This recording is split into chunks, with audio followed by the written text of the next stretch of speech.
Infinite limits. A limit in which f of x increases or decreases without bound as x approaches c is an infinite limit. A vertical asymptote at x equals c occurs if f of x is going to infinity or negative infinity from the left or the right of c. So vertical asymptotes destroy continuity. Find the vertical asymptotes, if any, and determine the behavior of f of x as x goes to c. So we're starting with this example. This is really a pre-cal, even algebra 2 idea.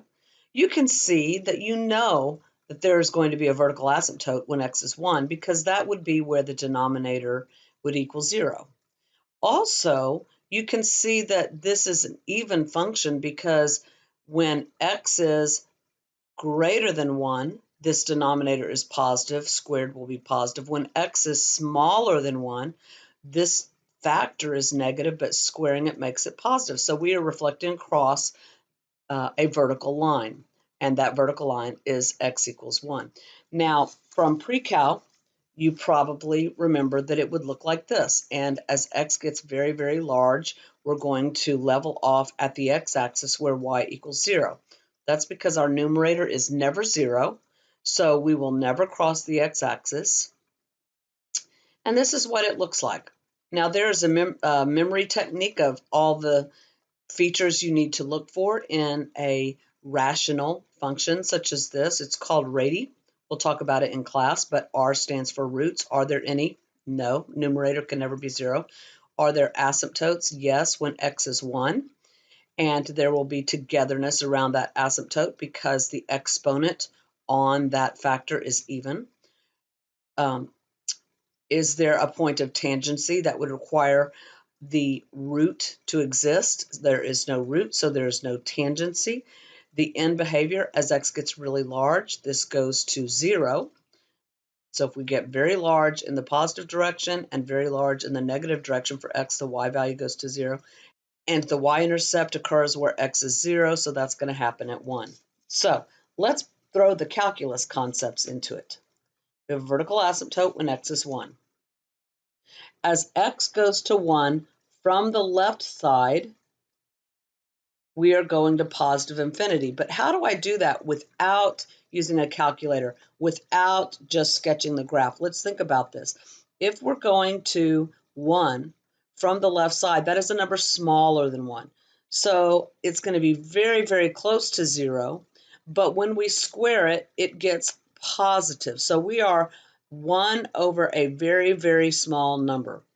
1 divided by a small number is actually 1 times reciprocal of small is a big number. So we're going to positive infinity. Let's go from 1 from the right. Same idea since we are squaring and we're going to be 1 over a positive 0. So we would say that the limit as x goes to 1 on our function f of x is positive infinity. Now, the limit does not exist since our function is going towards positive infinity, but we would say the limit is positive infinity because it tells us about the behavior of the function. All right, let's look at this one. This looks very much like that one, but it's 1 over x minus 1 cubed. Well, that is an odd exponent, and so that means that when x is less than 1, we are going to have a negative value that is cubed, which will make it negative. So we can see that we have our vertical asymptote still at x equals 1. We can see that our y-intercept is going to be at the point 0, negative 1. There's that point. Here's our vertical asymptote. We still have the end behavior, which is y equals 0. But look what's happening now. As x goes to 1 from the left, think about this. It's going to be a number that is very small, very close to 0, but on the negative side of 0. And when I cube that, it is going to be a much smaller negative number in the denominator, which makes it a very large negative number. And going from the right-hand side, I'm going to move towards x equals 1. From the right, I have the same property that happened over here. And so we have that f of x is going to positive infinity. Now, this is a case where the limit does not exist, and it's very important that you understand the distinction between this answer and this answer. We are going towards different infinities. Now, it is not enough to say does not exist if our function is going to positive or negative infinity. This gives more information about our function. Let us also remember that a fraction that's in the form 0 over 0, that's also known as an oh-no, is indeterminate form, and something must be done to simplify the fraction when this happens before the limit can be evaluated. All right, let's look at this problem here. We can see that we recognize this to be a difference of two squares, and this is a very simple problem to factor on denominator. And so we can cancel these two, and from your pre-cal knowledge, you know that we will have a whole when x is 3. And so now what we have is we have a function that's going to look very much like x plus 3 over x minus 2. It is going to look just like it, except when x is 3, we're going to have a whole. And we could find the y value by actually finding the limit of this function as we approach 3. So we can see we have a vertical asymptote when x is 2. We have a whole where x is 3. Remember, a vertical asymptote is a non-removable discontinuity. It's what's left over. We removed this fraction, so we have a removable discontinuity when x is 3. As x goes to 2 from the left, this denominator will be very close to 0, but on the negative side of 0. So I have 5 over a very, very small negative number, which takes me to negative infinity for my y values. As I move to 2 from the right, I'm going to have 5 over a very, very small positive number, which takes me to positive infinity. So we would say the limit does not exist. At this point, go ahead and pause and write this information down. Number 4, f of x equals x squared minus 4 over x cubed plus 2x squared plus x plus 2. You know that the numerator is a difference of two squares. That'll be easy. The denominator looks a little more complicated, but if we look at these last two terms, x plus 2, well, let's think about factoring by grouping. If I called this x plus 2, what would I need to factor out of here so that x plus 2 is left? Well, I would need to factor out an x squared. And now, factoring by grouping, we can see we have our common factor of x plus 2. What is left is x squared plus 1. And you can see our x plus 2 on top cancels with the x plus 2 on bottom, leaving x minus 2 over x squared plus 1. That is our remaining function. This function is going to look just like this one, except you can see we're going to have a whole at x equals negative 2. So that is how these two functions will differ. Is there a vertical asymptote? No, because there is no x. That symbol looks like that.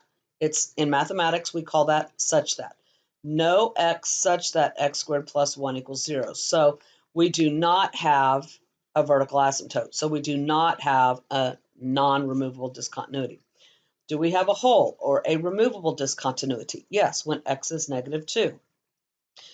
There is no place where this function is going to go towards infinity because there's no place where x is going to be undefined in our reduced function. There's no value for x that we can eliminate because it would create a vertical asymptote. So the denominator is never going to equal 0, so there is no vertical asymptote. And therefore, our function will not be tending towards infinity anywhere. I just introduced one symbol. These are all typical symbols you'll see me use during the year, and when you go farther in your math at college, you will see them used. So you might want to write these down. Pause and write it down. Properties of infinite limits. If, as x goes to c, the limit of a function is infinity, and the limit as x goes to c on another function g is L, a finite, you need to add that in, real number, a finite real number, and f and g are continuous, then their sum or difference will go to infinity. That's as long as one of them is going to infinity. Their product will go to infinity, and it will go to a positive infinity if your limit here is positive, and a negative infinity if your limit here is negative. And the limit as x goes to c of the rational function g of x over f of x would be the limit over infinity, which goes to 0. These are properties you should know. They are common sense. The limit as x goes to 0 from the right of 2 plus 1 over x cubed. Well, let's look at each of them separately. The limit as x goes to 0 from the right of 2. Well, that's a limit of a constant, so that's the constant. That'll be 2. The limit as x goes to 0 from the right of 1 over x cubed. Well, we are going to 0 from the right, so we have a positive number that is getting cubed, and it's going to be very, very small. So I have 1 over a very, very small number, which is actually a very, very big number. So I have 2 plus infinity, so the answer is infinity, and we have used rule 1 from above. Remember that a constant over a very small number is a constant times a very big number. Example 2. The limit as x goes to 3 from the left of x squared minus 2 over 1 over x minus 3. Well, let's look at each of those independently. The limit as x goes to 3 from the left of the numerator, x squared minus 2. And the limit as x goes to 3 from the left of the denominator, 1 over x minus 3. So what is going to happen here? On top, that's simple. We're going to get 7. On bottom, as we go to 3 from the left side, I'm going to get 1 over a negative 0. Now, 1 over negative 0, just that one piece, we know that 1 over a very small number is 1 times a very big number, so that is going to be negative infinity. So we're looking at 7 over negative infinity. And now, in our rule number 3 from above, 7 over negative infinity is going to make it 0. There is our limit. And our last one, the limit as x goes to 0 from the right of 2 times cosecant of x. Let's remember, this is a constant multiple. We can bring that constant out and not be confused by it and write this as 2 times the limit as x goes to 0 from the right on cosecant. Now, you might want to think about what's going on with cosecant. If you recall, cosecant is the reciprocal of sine. So here's my sine function, and everywhere that sine has a 0, cosecant will have a vertical asymptote. And remember that when you reciprocate these values, as we get close to 0, from the right side, from the positive side, we're going to be getting close to infinity, from the positive infinity. That's where we're going, towards positive infinities. Here, as I'm getting close to 0, on the left side of 0, or the negative side of 0, that means that our function will go towards negative infinity. Now, graphically, this is what's going on.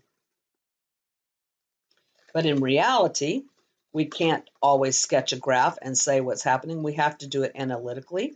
So what we want to do is think of another way of thinking about cosecant. Well, cosecant is 1 over sine. And so as I am going to the right of my sine function, 1 over sine, think about my values, think about your unit circle. You're getting very close to 0, but positive. So we're looking at 2 times 1 over a positive 0, which is 2 times infinity, which makes this infinity.